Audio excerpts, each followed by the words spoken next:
Hello বন্ধুরা, শুভ সংক্রান্তি। সকলকে সংক্রান্তির শুভেচ্ছা জানাচ্ছি। আজকে দুপুরে কোনো ভিডিও দিতে পারিনি আমি, কারণ এগুলো বানাতে হচ্ছে আমাকে। তার জন্যে আজকে সংক্রান্তিতে পিঠে, নানা রকম পিঠে বানাচ্ছি আমি। আজকে একটা নতুনত্ব পাটিসাপটা বানাচ্ছি, যেটা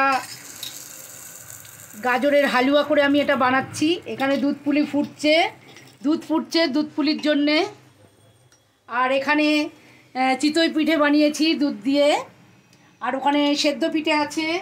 এটা ক্ষীরের পাটিসাপটা, এটা গাজরের পাটিসাপটা। গাজরের হালুয়া বানিয়ে আমি একটা নতুনত্ব ট্রাই করার চেষ্টা করছি।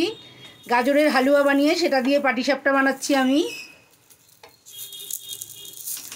যদি আপনাদের কোনো রেসিপি দরকার থাকে আমাকে কমেন্ট সেকশানে জানাবেন। আপনারা হয়তো ভাবছেন এতগুলো পিঠে আমি কেন বানাচ্ছি, কারণ এখানে আমরা ব্যাঙ্গালোরে থাকি। এখানে সবার ঘরে এরকম পিঠে হয় না। আমার বন্ধু বান্ধব, সমস্ত আত্মীয় স্বজন সবাই আসবে, যারা এখানে থাকে ব্যাঙ্গালোরে, তারা সব আসবে। তাদের সঙ্গে আজকে সেলিব্রেশন করব এটারই, পিঠেটা। এটা আমাদের রাত্রে ডিনার হবে আজকে। আর এখানে এখনও সরু চুকলি বাকি আছে। এখানে আপনার ডাল ভিজিয়ে রেখেছি, ডাল চাল, এটাকে বেটে সরু চুকলি বানাবো। এখানে দুধ ফুটছে, এখানে দুধ আর গুড় ফুটছে। এখানে পাটালি গুড় দিয়ে দুধটাকে ফোটাচ্ছি আমি। আর এখানে করে রেখেছি চুষি, এটা দেব। আর এখানে পুলি করে রেখেছি, এটা এখানে পুলি করে রেখেছি, এগুলোকে দেব।